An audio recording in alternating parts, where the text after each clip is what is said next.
was in character. But I do despise you if you're watching this. My recommendation would be to watch some of the people I watch, or listen to some of the people I listen to in podcasts, or read some of the people that I read. You know, for example, J.K. Rowling. All right then. So what do we make of where we've got? Ah, yes, in my own petty, tiny world, I had my own J.K. Rowling moment recently, in which I made an episode which turns out, in my mind, to hit on some global themes, big themes, but it's not meant to go global, because you can have a conversation between yourself and one other person, and it can contain ideas as big as ideas that go viral and sweep the world like a firestorm, like that one that J.K. Rowling lit, that firestorm that J.K. Rowling lit when she tried to take her word back. Woman is the nigger of the world. See, now you might think that was wrong to say that. Do you know the song? It hasn't been banned. It hasn't been banned. It was sung by a white man. That song. Why hasn't it been banned? Why is it freely available on Spotify right now? And why is nobody complaining about it? Look it up. Woman is the nigger of the world. I'm not going to say woman is the N word of the world, because and John Lennon was quite aware that he should say the phrase N word, but he was making a point. And if you want to delve into that point that he was making a little more, Google John Lennon's quote with respect to Little Richard. John Lennon and I had something in common, besides the fact that his son and I were born within 48 hours of each other. Julian, g'day Julian. And Julian and I, both our fathers were named John. The circumstances were very similar all down the line. Now, but Google that yourself. And now, John Lennon, an activist, and a feminist, and a famous activist for all things great and good. The greatest socialist lefty you ever met. And yet he's out there saying these sorts of things. What was he doing? I'll leave it at that. Look that up if you like. It's worth it. That which he said with respect to Little Richard. He was a huge fan of Little Richard, as I am. For the same reasons, as was Bob Dylan. Do you want more activists? Bob Dylan wanted to be Little Richard. Little Richard died recently. Ostracized he was from the black community, basically. There's a story in that too. He was basically ostracized. He attached himself to the white community, really, in some ways. When he died recently, there was not one rapper who said goodbye. The only person who wasn't white who made any commentary really was Michelle Obama, who said, well, at least he had the guts to be himself. But the people we heard from were all his fans. Paul McCartney, Ringo Starr, of course, Mick Jagger. All of them. They all lined up. All the people who were inspired by Little Richard. David Bowie, even though he was dead. Lenny Climester, even though he was dead. Even they put an obituary in spirit. But anyway, so there's more to these things than meet the eye. Rock and rollers know where it all is, where the bodies are buried when it comes to ideas. Okay, they all got cancelled. Now, my J.K. Rowling moment was very petty. I was being petty. And I had someone point this out to me. You are being selfish and you are being petty for your little comedy gag, your little gag, you know. You want to do a clickbaitish little thing called, you know, comedy skit called, you know, My Childhood Turned Me Nazi. I described that in the previous episodes. I don't need to go over that again. Now, pull it down. It was my advice, because you don't know what effect that will have on your children, for example, a title like that. And to understand what I'm talking about here, you'd have to listen to the previous episodes, which you never would. Because I never would. You know, I wouldn't bother. 6 seconds, that's what I've been told. 6 seconds. That's the maximum length that a YouTube channel should have. You know, I'm happy to go to 30 minutes. Oh, I'm happy to go to 40 minutes. Anyway, now, my motivations for putting up that comedy episode, My Family Turned Me Nazi, it did derive in part from the fact that my great uncle did love Hitler. Now, here's the thing, here's the idea that I'll propose, and it's a J.K. Rowling moment. Is there any way that can be right? You know, could I go down to Caulfield now? There's a spot on my phone and I thought it was on my face. Could I go down to Caulfield now and argue a case that it was fine, that it was okay, for my great uncle to be a Hitler lover, and furthermore, for my just my great grandmother and he was her son. How is that? Great uncle? That's how it works, isn't it? Your great grandmother has a son, and he's one's great uncle. All right, okay. And she used to play German marching tunes for him. That bit of that comedy clip was true. You know, we used to go down there to their house, and he would be goose stepping around the lounge room, pretending to be Hitler. Is there any way that can be okay? And what the hell was my great-grandmother doing, playing German marching tunes and encouraging this? You know, that bit of that story was true. The bit about my great-great-grandmother wrestling crocodiles in the lake next door to her house at age 90 was probably not true, okay? Don't take everything seriously and literally. Anyway, now, is there any way? And you might say, no, absolutely impossible for that to be okay. Impossible. I can't think of any way that can be okay. Therefore, there isn't any way that can be okay. Now, there was a way that could be okay, as it turns out, but I'm not going to say what it was. I've been put under huge pressure in the last few days to disclose how that could possibly have been okay, and I'm not going to. Because to do so, now, there was a manner in which it was suggested to me that I could disclose how that could have been possible, that my great uncle could have been a Hitler lover, and for that to be all right. Yeah? And I could explain it, but I refuse. Yeah? And you might say I'm being obstinate, but that's an idea too. The fact that one shouldn't have to explain oneself. You know, one should be able to sell the idea that it is possible. You know, if you are certain of yourself that you are right, you know, well, maybe you're not, you know.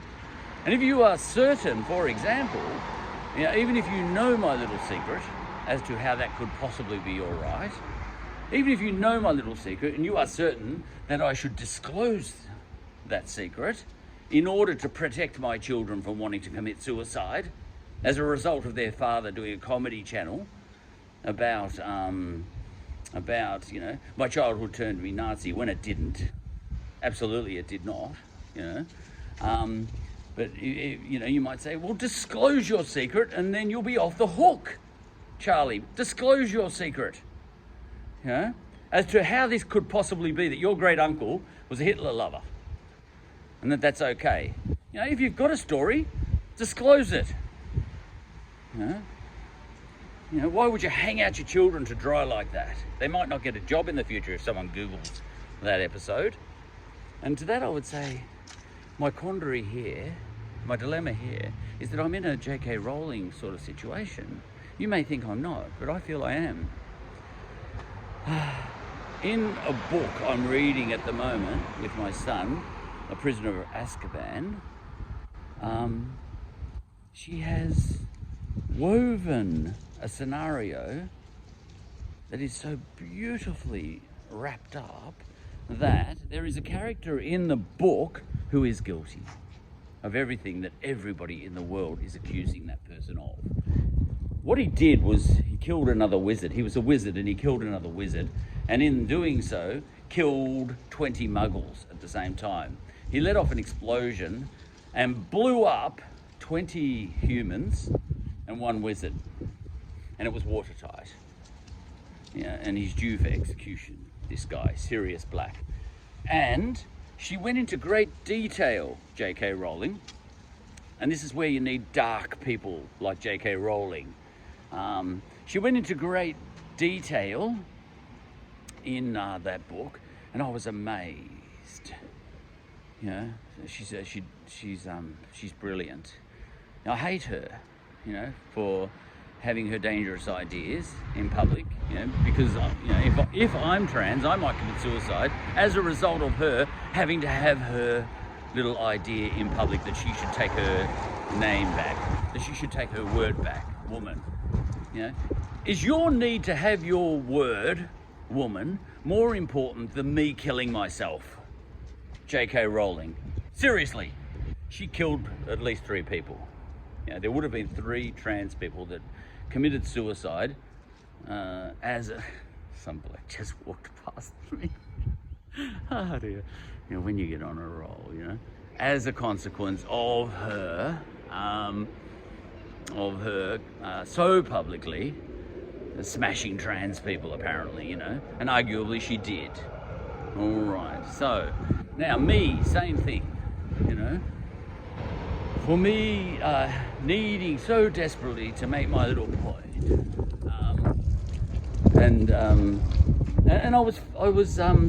certain I was exploring the same ideas as she was, J.K. Rowling. In that book, she had someone who even I thought was guilty. There's no two ways out. There was no way around it. That guy had to be guilty. You know, witnesses everywhere. Everyone saw him blow the other bloke up and kill 20 people. It was an act of terrorism. You know? She gets into all these dark themes, J.K. Rowling, and only someone like her could. Someone like Emma Watson, who played Hermione in her movies, could not. She's too good a person. She's too nice a person. She has criticised J.K. Rowling lately. But if we only had Emma Watsons in this world, we'd never get books like Harry Potter, which can describe for us the human condition. Much better than Emma Watson could possibly. If we only had Emma Watsons in this world, we'd have books written by Emma Watsons. And none of those would describe to us the human condition properly. They would describe the way we should be and not the way we are. This is the problem with having only Emma Watsons in this world. Pretend Hermiones. The real Hermione is J.K. Rowling. Emma Watson is a mere actor. She's nobody compared to and next to J.K. Rowling. She's nothing. She's a shadow, you know, of J.K. Rowling whilst she's acting the role of Hermione. Now, I love Emma Watson more than I love J.K. Rowling, but I need J.K. Rowling, much as I hate her, much as I hate myself. You know. All right, so there's that. Now, it's similar, you know, and now, do you know what? It turns out Sirius Black was innocent. And that even knocked my socks off. And this brings me back to the episode I did earlier, about 2 episodes ago, in which my son leaned over to me and whispered in my ear, because he knew I was making an episode like this, and he whispered in my ear and says, don't forget to mention that on your podcast, this is how the children are switched on to what we're talking about. even at 9 years of age, he switched on. He said, don't forget to mention that Harry and Hermione travelled back in time and took all the risks associated with that, terrible risks, to save an innocent man who has been wrongly accused. My son was switched on to this. Huge, absolutely huge. That has gone into his character. And I think that's fantastic. And an evil woman. It took an evil woman to recognise evil and be able to write about it, to get that idea into his head. Now, reading the Bible, will never give you everything you need. You need Greek mythology as well, and all the shocking stuff in that. Like if you're a person who is an adherent to the Bible, to the exclusion of all other writings, such as, Greek writings and all that sort of stuff, all the Greek myths and all that sort of stuff, and the terrible things that happen there. You got a mother killing her children, Medea, to get back at Jason. Matricide. We call that unnatural in the modern world today. When a mother kills her children, or a father kills his children, we call that unnatural. But is it, if it was written about back in the Greek times? Now, I know the Bible's got violent things happening, especially in the Old Testament, but the Greeks take it to a whole new level. And if we take just Jesus, for example, Jesus was more like your Emma Watson, describing how we should be as humans. The Greeks described who we are. Now, to my mind, you probably need a bit of both, but you don't want only Jesus. You need the Greeks as well. You need both. Paul was wrong.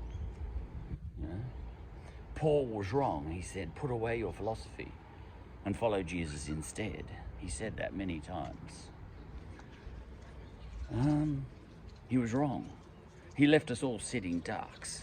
Ask any boy who's ever been to a Catholic school in my era. This is serious stuff, and I'm not joking. Okay, so there's that, Now, in my example, now Sirius Black, in A Prisoner of Azkaban, was innocent, as it turns out. I couldn't see it, and yet he was. It was an amazing turn of events. We'd missed something. We'd all missed something. And J.K. Rowling is a genius. She was able to make that happen.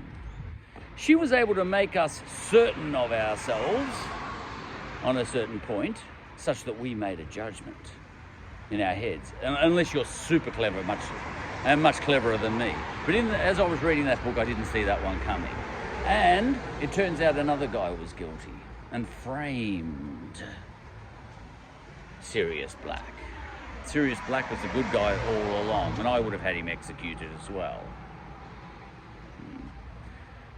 All right, so all I'm attacking here is this idea of certainty. Are you certain that whatever you're pushing me to do, are you certain you're right? Now, I think you might be. In fact, I'm more sure that you're right than I'm sure that I'm right. But I'm not absolutely sure that you're right. Are you absolutely sure you're right? That's the problem. That's what I'm thinking. Aloud.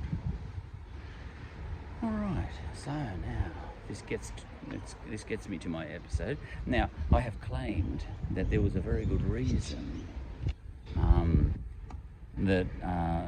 number one, that my great uncle loved Hitler. Look, he was a celebrity before World War II, all right? He was. And all these people who say, I would have been against him before World War II. No. A lot of people were for him. A lot of people who, after the war, said they were against him all along, weren't.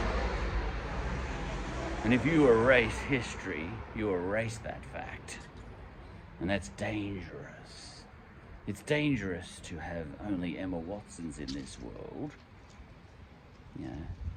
And there's danger, and it's dangerous listening to only the narratives that are acceptable at any moment in time. For example, with coronavirus at the moment, I said that one in another moment. if we were back in the medieval times right now, this coronavirus would be due to God and his wrath. As a fact, and you'd be certain of it, and so would I. All right? If there was one person that stood up back in that time and said, I'd like to challenge that, we'd probably cancel that person. It was people who stood up and challenged those ideas, and I'm thinking of the Greeks again, but other people too, that ended up making, giving us cures for things like leprosy and measles and smallpox and all this sort of stuff, and gives us a chance of finding a vaccine for this coronavirus. This coronavirus. It's people who bucked the system, who disrupted the narrative, the accepted narrative, who probably caused their own children a lot of danger, as my friend pointed out I might be doing by putting up my tiny little petty idea, where I wanted to challenge the idea of certainty. These are the things that, look, listen to my comedy episodes closely, and you'll see I'm up to stuff. I'm not that bright, but I'm up to stuff. All right. And you might say, I'm being selfish, and that was leveled at me, by wanting to have an episode like that, where I'm trying to be a smart ass and all that sort of stuff. You might say that I am putting my children at risk, for putting things up like that. But and you might say, disclose how that could be acceptable, that your great grandmother played marching tunes for your great uncle, and that was acceptable. And, to that, I'm not going to, because you're too sure of yourself. And that you think that I really have to do that. Well, now you may say, just like people said to, with Sirius Black in the J.K. Rowling novel, there is no earthly reason why you shouldn't disclose your little secret, Charlie, as to why you can't say why it was acceptable. Just say it. It takes 6 words. Just say how that could be acceptable. And I said, no, I don't want to. But there's no reason why you shouldn't. You might be absolutely certain of that there's no reason why I shouldn't disclose and get myself out off the hook and make it absolutely clear. Oh, I get it. I see. It was acceptable. Just say it, Charlie. And that'll clear up that episode that has caused so much anxiety. And it did, by the way. You would not believe the stream of texts. All of it brilliant. And all of it very correct from one point of view, and all of it very wise. The sun has come up. All of it very wise. Now, I'm not doubting that. I respect my friend very much, and she's exactly right, But I'm not so sure for myself whether I want to take that episode down or disclose, why, this whole Nazi thing. And the reason for that is, and you're probably thinking, all right, tell me then. What is the reason then that you can't disclose? You are making this so difficult, Charlie. This is a simple matter. You've turned a tiny little skit of a comedy episode into about 4 long episodes. What the hell are you doing here? I might say, well, actually, I'm pretty married to the overall idea. What, for your own selfish reasons? I said, no, actually. I'm married to the idea. It's got nothing to do with me. No, you're just, you're just so obstinate. You're a Ryan, aren't you? You're determined to have your point, even if it takes 6 episodes of 4 hours each to explain it, and not explain it even. This is obstinacy, it's selfishness. You're putting your children at risk. Ring the suicide hotline and see what really goes on out there when kids are bullied. Or, you're putting your children at risk of not getting a job sometime later in life because some employer will casually Google their name, come across their father and find out he's a Nazi. Get it wrong, of course. you know, but you refused to make it clear, you know. You refused to have a title like "My Childhood Turned Me Into a Nazi." Open brackets. No, it didn't. I'm just joking. You know, you refused to do that. Why couldn't you put those extra 5 words on there? 6. You know, why couldn't you do that? You're an obstinate pain in the arse, Charlie. Yeah, just like people who are saying that about J.K. Rowling. Now, the two scenarios might not be identical, you know, but you know, there's similarities.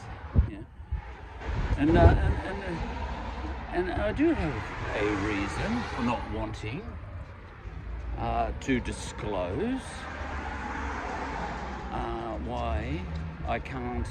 You know, for not wanting to disclose why I can't tell my little secret about why my great uncle was okay to be idolizing Hitler. And you're saying, well, tell me, Charlie. Tell me. Why can't you? Why can't you put it in the title? What I told you to put in that title. You know, why didn't you put that secret in the title? And everyone will understand then. Why can't you? You know, and you might say, I can think of no reason why you can't. And to that I would say, it's because I do not have his permission. End of episode.